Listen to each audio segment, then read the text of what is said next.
जय हिंद साथियों, स्वागत है आपका अपने YouTube चैनल SDS सर पर। साथियों, इससे पहले हमने इटली के एकीकरण में मेजिनी का योगदान किस प्रकार था उसको पढ़ लिया था और मेजिनी को किस प्रकार ऑस्ट्रिया के चांसलर मेटरनिक ने हराकर भगा दिया था उसके बारे में पढ़ लिए थे। लेकिन इटली का एकीकरण अभी पूर्ण नहीं हुआ था, तो आज पढ़ने वाले हैं एकीकरण का द्वितीय चरण। एकीकरण का द्वितीय चरण किसके एकीकरण का? तो इटली के एकीकरण का। अब मेजिनी बात देखिए कह रहा है यहाँ 1848 तक इटली के एकीकरण के लिए किए गए प्रयास वस्तुतः असफल ही रहे। बोला कि 1848 तक इटली एकीकरण के लिए जितने भी प्रयास किए गए थे वह वस्तुतः क्या रहे थे? असफल ही रहे। परंतु धीरे धीरे इटली में इन आंदोलनों के कारण परंतु धीरे धीरे इटली में 1848 के आंदोलन हो या 1830 का आंदोलन हो, इन आंदोलनों के कारण जन जागरूकता बढ़ गई थी। मतलब लोगों में राष्ट्र भावना क्या हो गई थी? बढ़ गई थी और राष्ट्रता की भावना तीव्र हो रही थी। और ये क्या हो रही थी? तीव्र हो रही थी। करा इटली में सर्डिनिया पिडमॉन्ट का नया शासक विक्टर इमैनुअल। इससे पहले कौन था सर्डिनिया पिडमॉन्ट का नया शासक? तो इससे पहले था सर्डिनिया पिडमॉन्ट का शासक चार्ल्स एडवर्ड। नया कौन बना? तो विक्टर इमैनुअल। पहला राष्ट्रवादी विचारधारा का था। ये कैसा था? तो ये थे राष्ट्रवादी, ये जो विक्टर इमैनुअल थे ये थे राष्ट्रवादी विचारधारा का। और उसके प्रयास से इटली के एकीकरण का कार्य जारी रहा। और अब इटली के एकीकरण का कार्यभार किस पे आ गया? तो विक्टर इमैनुअल पर। क्या अपनी नीतियों के क्रियान्वयन के लिए विक्टर ने काउंट काबुल को प्रदान कर दी। इस बात को याद रखिएगा कि विक्टर इमैनुअल ने किसे प्रधानमंत्री पद पर नियुक्त किया? तो काउंट काबुल को। इसको याद इसलिए रखना जरूरी है क्योंकि ये प्रधानमंत्री वाला जो बात आया, प्रधानमंत्री वाला, ये 3 बार आया। पहला कि चार्ल्स दशम ने पोलिग्ने को प्रधानमंत्री बनाया था, लुई फिलिप ने गीजो को प्रधानमंत्री बनाया था, और यहाँ पर विक्टर इमैनुअल ने काउंट काबुल को प्रधानमंत्री बनाया। इसलिए तीनों याद रखना जरूरी है। अब काउंट काबुल ने किस प्रकार इटली के एकीकरण में अपना योगदान दिया उसको देखते हैं। तो काउंट काबुल को देखते हैं। काउंट काबुल एक सफल कूटनीतिक एवं राष्ट्रवादी था। मतलब काबुल क्या था? एक राष्ट्रवादी था, मतलब अपने देश के प्रति सोचने वाला व्यक्ति था और एक कूटनीतिक था। राजनीति में कूटनीतिक होना बहुत ही ज्यादा जरूरी होता है। राजनीति में कूटनीतिक होना क्या होता है? बहुत ही ज्यादा जरूरी होता है। जो भी व्यक्ति राजनीति में कूटनीतिक होते हैं वही सफल होते हैं। ठीक है। वह इटली के एकीकरण में काउंट काबुल इटली के एकीकरण में सबसे बड़ी बाधा ऑस्ट्रिया को मानता था। किसको मानता था? ऑस्ट्रिया को। किसको? ऑस्ट्रिया को मानता था। ये क्वेश्चन पूछेगा कि काउंट काबुल इटली के एकीकरण में या जर्मनी के एकीकरण में सबसे बड़ी बाधा किसको मानते थे? ऑस्ट्रिया को। बोला अतः उसने ऑस्ट्रिया को पराजित करने के लिए फ्रांस के साथ दोस्ती का हाथ बढ़ाया। अकेले काउंट काबुल ऑस्ट्रिया के साथ नहीं लड़ सकता था, इसलिए उन्होंने ऑस्ट्रिया को पराजित करने के लिए फ्रांस के साथ दोस्ती का हाथ बढ़ाया। और 1853-54 के क्रीमिया युद्ध में काबुल ने फ्रांस की ओर से युद्ध में सम्मिलित होने की घोषणा कर दी। बोला क्रीमिया युद्ध हुआ था फ्रांस और ऑस्ट्रिया के बीच में। फ्रांस और ऑस्ट्रिया के बीच में कौन सा युद्ध? कौन सा युद्ध हुआ था? तो क्रीमिया का युद्ध। कौन सा युद्ध? क्रीमिया का युद्ध 1853-54 में। तो इसमें फ्रांस की ओर से युद्ध में सम्मिलित होने की घोषणा कर दी। किसने? तो काउंट काबुल ने। जबकि इसके लिए फ्रांस ने किसी प्रकार का आग्रह भी नहीं किया था। कह रहा जबकि फ्रांस ने किसी प्रकार का अनुरोध भी नहीं किया था काबुल के साथ कि आप मेरे साथ युद्ध में शामिल हो जाइए। लेकिन फिर भी काबुल क्या हुआ, इस युद्ध में, क्रीमिया के युद्ध में फ्रांस की साथ देने के लिए शामिल हो गया। क्या इसका प्रत्यक्ष लाभ काबुल को प्राप्त हुआ, और युद्ध में जो काबुल शामिल हुआ तो इसका प्रत्यक्ष लाभ भी किसको मिला, तो काबुल को। कैसे मिला तो देखते हैं। युद्ध की समाप्ति के बाद पेरिस के शांति सम्मेलन में फ्रांस तथा ऑस्ट्रिया के साथ पीडमाउंट को भी बुलाया गया। पीडमाउंट मतलब विक्टर में काउंट काबुल को भी क्या किया गया, विक्टर इमानुएल था वहां का शासक, लेकिन प्रधानमंत्री कौन था, काउंट काबुल। तो ये जो सम्मेलन मनाया गया पेरिस में, शांति सम्मेलन, तो इसमें फ्रांस और ऑस्ट्रिया तो आए थे, उसके साथ साथ किसको बुलाया गया, पीडमाउंट को, मतलब काउंट काबुल को भी बुलाया गया। इससे काबुल की महत्ता बढ़ गई, इससे काबुल की महत्ता क्यों बढ़ गई। इस सम्मेलन में काबुल ने इटली में ऑस्ट्रिया के हस्तक्षेप को गैर कानूनी घोषित कर दिया, और जिसके कारण संपूर्ण यूरोप का ध्यान इटली की ओर गया। पर इस शांति सम्मेलन में काबुल ने ऑस्ट्रिया के हस्तक्षेप को, इटली में जो ऑस्ट्रिया ने हस्तक्षेप किया था, कुछ राज्यों को अपने अधीन कर लिया तो इसको काबुल ने क्या ठहराया, गैर कानूनी ठहराया, जिससे संपूर्ण यूरोप का ध्यान इटली की ओर गया। इस प्रकार इटली की समस्या को काबुल ने अपनी कूटनीति के बल पर संपूर्ण यूरोप की समस्या बना दिया। और इस प्रकार किसने, तो काबुल ने अपनी सफल कूटनीति से, इसको कूटनीति की कहते हैं कि कहाँ से हमें लाभ मिलता है, किस क्षेत्र में हमको जाना चाहिए, या कुछ देने से अगर कुछ नाफा मिल जाता है तो इसको ही कहते हैं कूटनीति, इसको कूटनीतिक चाल कहते हैं। अगर हमको 10 रुपया लगाने से 100 रुपया फायदा मिल रहा है तो हम 10 रुपया लगा के जो 100 रुपया कमाते, इसको कूटनीति की कहा जाता है। अगर कहता है कि एक सीट देने से अगर हमको 2 सीट प्राप्त हो रहा है, या एक काम कर देने से हमको फिर से चुनाव जीतने का मौका मिल जाता है, तो उसको कूटनीति कहा जाता है। और राजनीति में कूटनीतिक सभी करते हैं। तो ये कूटनीति का परिचय किसने दिया, तो काबुल ने। ऐसा पूरा उसको लाभ हुआ, और उन्होंने इटली की समस्या को पूरे यूरोप की समस्या बना दिया। बोला काबुल ने नेपोलियन तृतीय, तो ये कहाँ के थे शासक, थे ये फ्रांस के शासक थे। काबुल ने नेपोलियन तृतीय से भी एक संधि की, जिसके तहत फ्रांस ने ऑस्ट्रिया के खिलाफ पीडमाउंट को सैन्य समर्थन देने का वादा किया। क्या कह रहा, ऑस्ट्रिया के खिलाफ पीडमाउंट को सैन्य समर्थन देने का क्या वादा किया फ्रांस ने। बदले में नीस और सेवाय नामक 2 रियासतें काबुल ने फ्रांस को देना स्वीकार कर लिया। देखिए नेपोलियन तृतीय भी होशियार था, इन्होंने कहा कि हम आपका साथ देंगे, काबुल को कहा, लेकिन बदले में आप में देंगे क्या, तो बदले में काबुल ने अपने रियासत के 2 राज्य नीस और सेवाय को किसको भेंट में दे दिया, तो फ्रांस को दे दिया, मतलब नेपोलियन तृतीय को दे दिया। फ्रांस ने काबुल को यह भी आश्वासन दिया कि यदि उत्तर तथा मध्य इटली की रियासतें जनमत संग्रह के आधार पर पीडमाउंट से मिलना चाहेंगे तो फ्रांस इसका विरोध नहीं करेगा। इन्होंने यह भी कह दिया काउंट काबुल को कि यदि उत्तर और मध्य इटली जनमत संग्रह करके, मतलब लोगों से बात करके या लोगों के मानसिक विचार को जांच करके क्या आप मिलना चाहते हैं तो मिल सकते, इसमें फ्रांस कोई विरोध नहीं करेगा। ये भी उन्होंने प्रस्ताव रख दिया किसके सामने, तो काबुल के सामने। बोला इसके लिए काबुल की आलोचना भी की गई थी कि उसने नीस तथा सेवाय नामक प्रांतों को फ्रांस को देने का आश्वासन देकर इटली की राष्ट्रीय अस्मिता के साथ खिलवाड़ किया।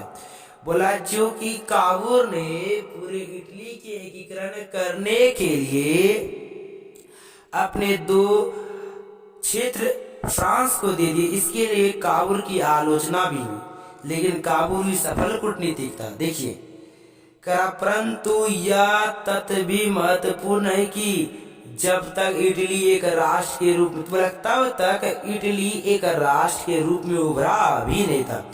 बोला कि काबुल ने इसलिए दिया था क्योंकि तब तक इटली एक राष्ट्र के रूप में उभरा नहीं था।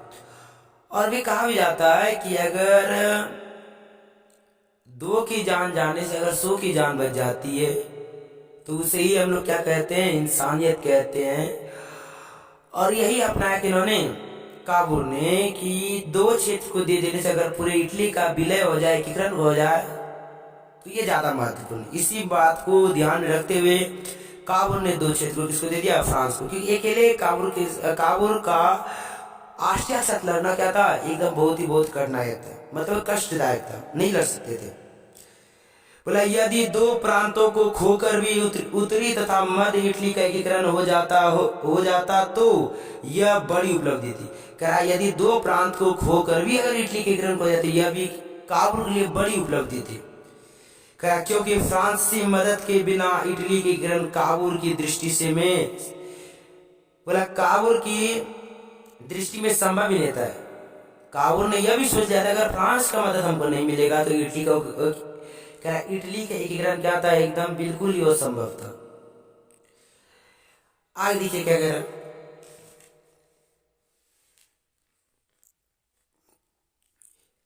इसी बीच 1859 से 60 में ऑस्ट्रिया और पीडमॉन्ट में सीमा संबंधी विवाद के कारण युद्ध आरंभ हो गया। बोला इसी बीच में 1859 से 60 में किसके बीच? तो ऑस्ट्रिया और पीडमॉन्ट में सीमा संबंधी विवाद के कारण युद्ध क्या हो गया? आरंभ हो गया। युद्ध में इटली के समर्थन में फ्रांस ने अपनी सेना उतार युद्ध में इटली के समर्थन में फ्रांस ने अपनी सेना उतार दी, जिसके कारण ऑस्ट्रियाई सेना बुरी तरह पराजित होने लगी। क्योंकि ऑस्ट्रिया अकेला था, यहाँ दो देश मिल रहे थे, एक तो कौन? इटली, और एक कौन? फ्रांस, जिसमें ऑस्ट्रिया सेना बुरी तरह पराजित होने लगी। ऑस्ट्रिया के एक बड़े राज्य लोम्बार्डी पर पीडमॉन्ट का कब्जा हो गया। किसका कब्जा हो गया? पीडमॉन्ट का। किसके राज्य पे? तो ऑस्ट्रिया के एक नए राज्य लोम्बार्डी पर। एक तरफ तो लड़ाई लंबी होती जा रही थी और दूसरी तरफ नेपोलियन इटली के राष्ट्रवाद से घबराने लगा था। बोला एक तरफ लड़ाई तो लंबी हो रही थी, लेकिन दूसरी तरफ नेपोलियन जो था फ्रांस का राजा, वह इटली के राष्ट्रवाद से क्या होने लगे थे? घबराने लगा था। क्योंकि उत्तर और मध्य इटली की जनता काबुल के समर्थन में बड़े जनसैलाब के रूप में एकीकरण के लिए आंदोलनरत थी, मतलब आंदोलन करने के लिए पूरे एकदम तैयार थे। कौन? तो इटली के सभी लोग। इसी से घबरा कौन गए? तो इससे कौन घबरा गए? तो इससे घबरा गए नेपोलियन। क्या नेपोलियन इस परिस्थिति के लिए तैयार नहीं था? ऐसी परिस्थिति के लिए नेपोलियन बिल्कुल भी तैयार नहीं था कि इटली में इतना ज्यादा प्रभाव पड़ जाएगा। आता वेनेशिया पर विजय प्राप्त होने के तुरंत बाद नेपोलियन ने अपनी सेना वापस बुला ली। बोला अब हम आपका साथ नहीं देंगे। युद्ध से हटने के बाद नेपोलियन तृतीय ने ऑस्ट्रिया तथा पीडमॉन्ट के बीच मध्यस्थता करने की बात स्वीकारी। युद्ध से हटने के बाद नेपोलियन तृतीय ने ऑस्ट्रिया तथा पीडमॉन्ट के बीच ऑस्ट्रिया और पीडमॉन्ट के बीच मध्यस्थता करने की बात स्वीकारी। इस तरह संधि के अनुसार लोम्बार्डी पर पीडमॉन्ट का अधिकार और वेनेशिया पर ऑस्ट्रिया का अधिकार माना गया। देखिए ये जो लोम्बार्डी है ये भी ऑस्ट्रिया का ही था, और इटली ने फ्रांस की मदद से लोम्बार्डी को जीता ही उसके पास वेनेशिया पर भी अधिकार कर लिया। लेकिन नेपोलियन तृतीय ने मध्यस्थता की बात की और इस बात में उन्होंने शर्त रखा या ये समझौता किया कि लोम्बार्डी पीडमॉन्ट को दे दिया गया और वेनेशिया पर किसका अधिकार फिर से दे दिया गया? ऑस्ट्रिया का। अंततः एक बड़े राज्य के रूप में इटली सामने आ गया और इतने क्षेत्रों को जीत लिया। आप बता सकते हैं पहले ये किसी का अधीन था और आज ये अकेले लड़ रहे हैं और दूसरे के क्षेत्र को जीत रहे हैं। इसका मतलब है कि इटली सामने आने लगा था, मतलब एक बड़े राज्य के रूप में उभर कर सामने आने लगा। परंतु काबुल का ध्यान मध्य तथा उत्तरी इटली के एकीकरण पर था, लेकिन काबुल का ध्यान पूरा कहाँ था? मध्य और उत्तरी इटली के एकीकरण पर था। अतः उसने नेपोलियन को सेवाय प्रदेश देने का लोभ देकर, पहले दो क्षेत्र तो बोले थे देंगे, उसके बाद सेवाय किसको दे रहा है? तो नेपोलियन को, मतलब फ्रांस को सेवा प्रदेश लोभ देकर ऑस्ट्रिया पीडमॉन्ट युद्ध में फ्रांस के निष्क्रिय रहने तथा इटली के राज्यों का पिडमॉन्ट में विलय का विरोध नहीं करने का आश्वासन ले लिया। अब बदले में नेपोलियन ने यह शर्त रख दी कि जिन राज्यों का विलय होगा वहां जनमत संग्रह कराए जाएंगे। देखिए क्या बोला, बदले में नेपोलियन बोला हाँ हाँ अब हम युद्ध में नहीं जाएंगे, अब हम युद्ध में नहीं जाएंगे और ना ही मध्यस्थता करेंगे, ना ही मध्यस्थता करेंगे, आपको जो करना कीजिए। नेपोलियन किसने कहा? नेपोलियन ने किसको कहा? तो काउंट काबूल को। लेकिन बदले में ये शर्त भी रखा नेपोलियन ने कि आप जिन राज्यों का विलय चाहेंगे उनका विलय तब करेंगे तो किस माध्यम से? जनमत संग्रह करा करके। अगर आपको विलय करना है, राज्यों को मिलाना है, तो आप जनमत संग्रह करके मिलाइए। कह रहा चूंकि उन रियासतों की जनता पिडमाउंट के साथ थी, मतलब क्या काउंट काबूल के क्या थे? साथ थी, इसीलिए काबूल ने कूटनीति का परिचय देते हुए उसे मतलब इसे स्वीकार कर लिया, इस बात को स्वीकार कर लिया हाँ ठीक है, हम अगर विलय करेंगे राज्यों का तो जनमत संग्रह करके ही करेंगे, क्योंकि उनको पता था पहले से कि जनता हमारे पक्ष में है। 1860 से 61 में काबूल ने सिर्फ रोम को छोड़कर ऑस्ट्रिया इटली की राजधानी थी रोम, इटली की राजधानी क्या थी? रोम। रोम को छोड़कर उत्तर तथा मध्य इटली की सभी रियासतों परमा, मोडेना, टस्कनी आदि को मिला लिया तथा जनमत संग्रह कर इसे क्या कर लिया? पुष्ट भी कर दिया। मतलब कि यह जनमत संग्रह भी करके कह दिया कि हाँ देखिए जनता हमारे पक्ष में और जनता खुद चाहती है कि राज्यों का क्या हो? विलय हो। बोला ऑस्ट्रिया भी फ्रांस तथा इंग्लैंड द्वारा पिडमाउंट को समर्थन की भय से कोई कदम नहीं उठा सका। बोला ऑस्ट्रिया भी फ्रांस और इंग्लैंड द्वारा, मतलब ऑस्ट्रिया तो पहले इटली के विरुद्ध में था, मतलब इटली चाहता था कि इटली का एकीकरण नहीं हुआ और ऑस्ट्रिया का मन भी था हम युद्ध करें, लेकिन इसके डर में था कहीं फ्रांस इंग्लैंड फिर से पिडमाउंट का साथ ना दे, फिर से हमको हार जाना पड़ जाएगा। इस डर से ऑस्ट्रिया ने कोई छलकपट नहीं किया। दूसरी तरफ ऑस्ट्रिया जर्मन एकीकरण की समस्या में भी जूझ रहा था और दूसरी तरफ ये तक ऑस्ट्रिया तो चाहता था कि हम फिर से युद्ध करें, लेकिन ये दुविधा में था। एक तो इसका क्षेत्र भी चला गया और ऊपर से पिडमाउंट का साथ फ्रांस भी दे रहा था, इंग्लैंड भी अब आ गया था साथ में और ऑस्ट्रिया का ध्यान जर्मनी पर भी था क्योंकि जर्मनी को भी अपने साथ उनको रखना था। बोला इस प्रकार 1862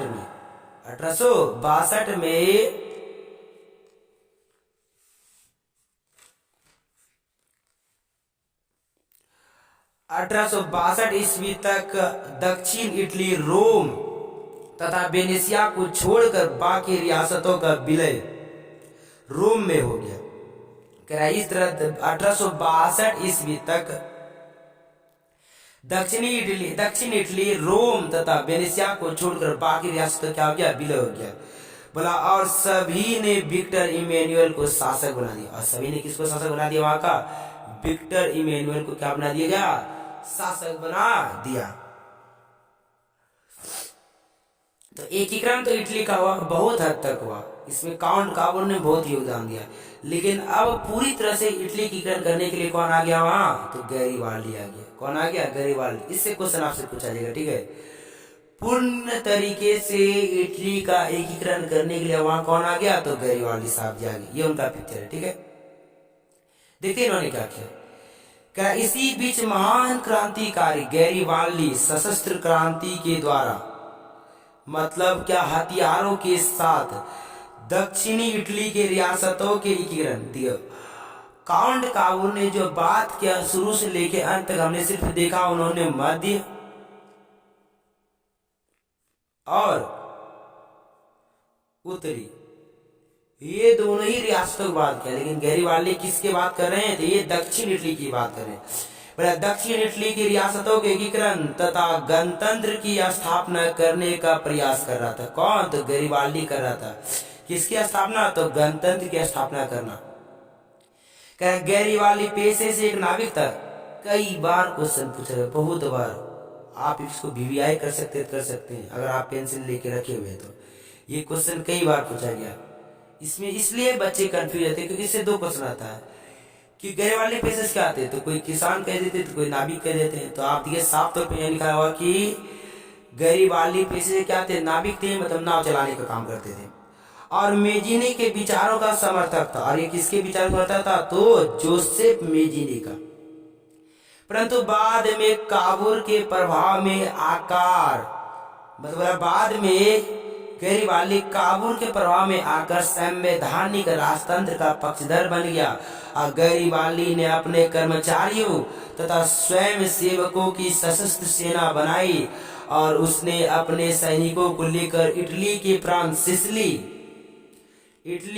सिसिली तथा नेपल्स पर आक्रमण किए और इन रियासतों की अधिकांश जनता बुबरो राजवंश के निरंकुश शासन से तंग होकर,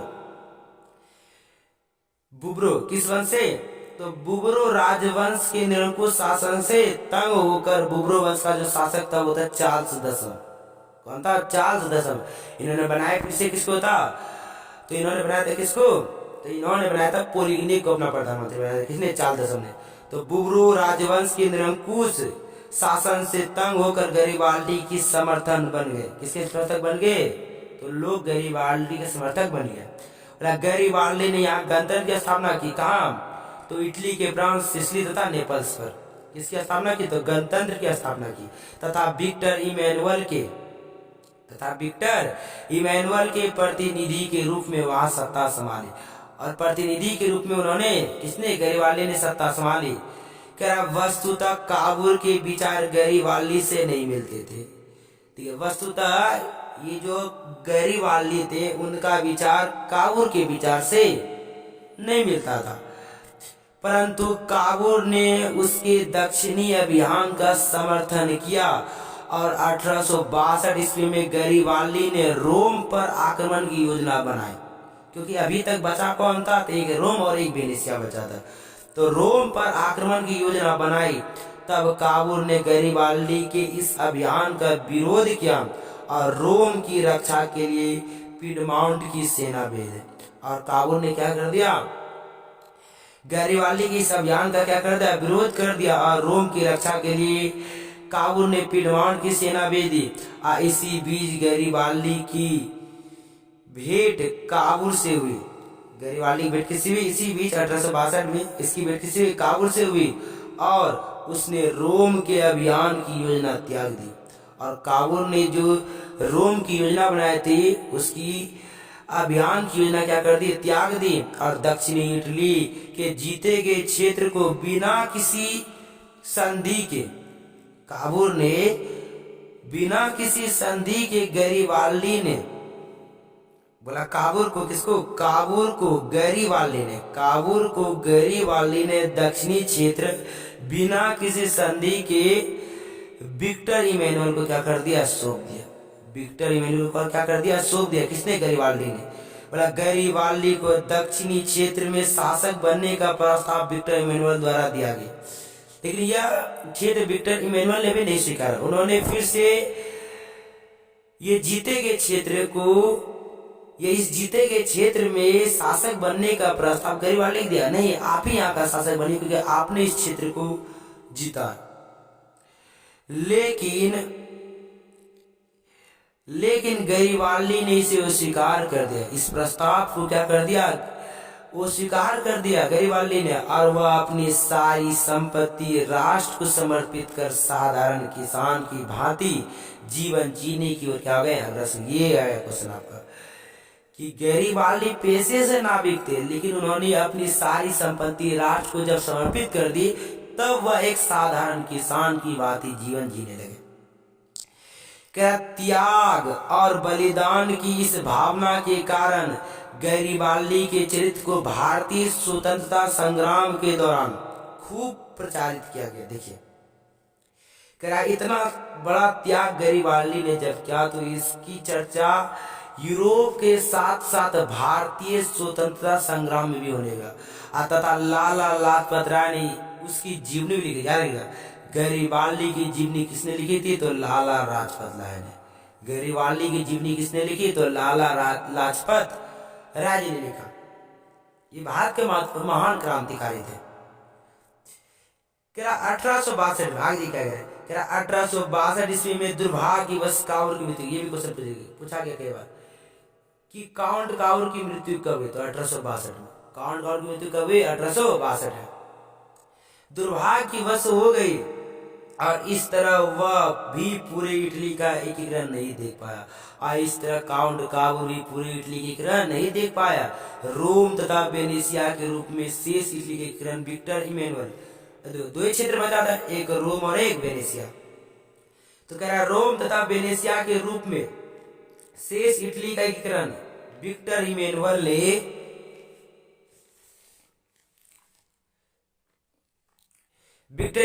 स्वयं किया।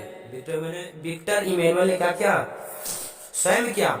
और 1870 से 71 में फ्रांस और प्रसा के बीच युद्ध छिड़ गया।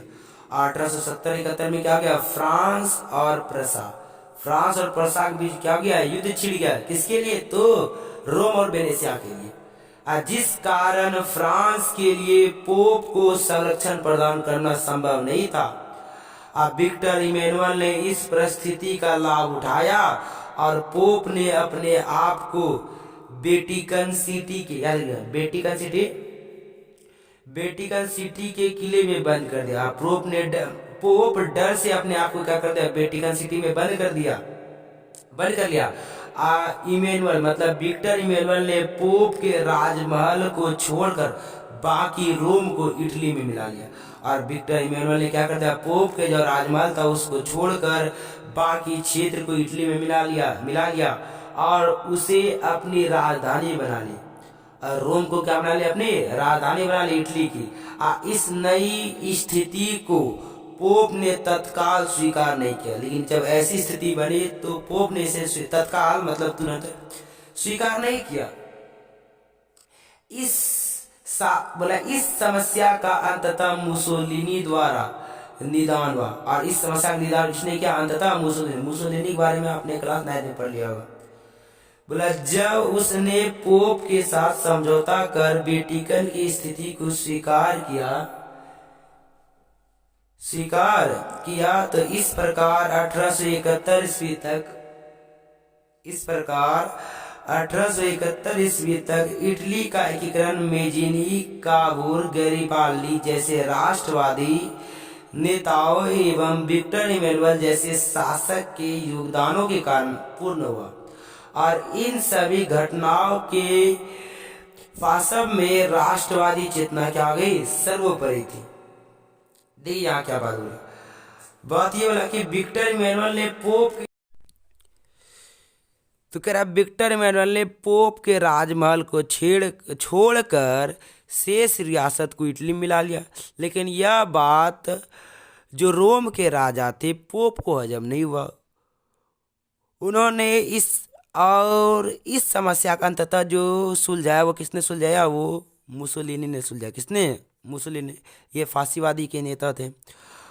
और कह रहा है कि उसने पोप के साथ समझौता कर वेटिकन की स्थिति को भी स्वीकार किया। मतलब कि उन्होंने कह दिया अच्छा ठीक है, पोप को वेटिकन सिटी लौटा दिया।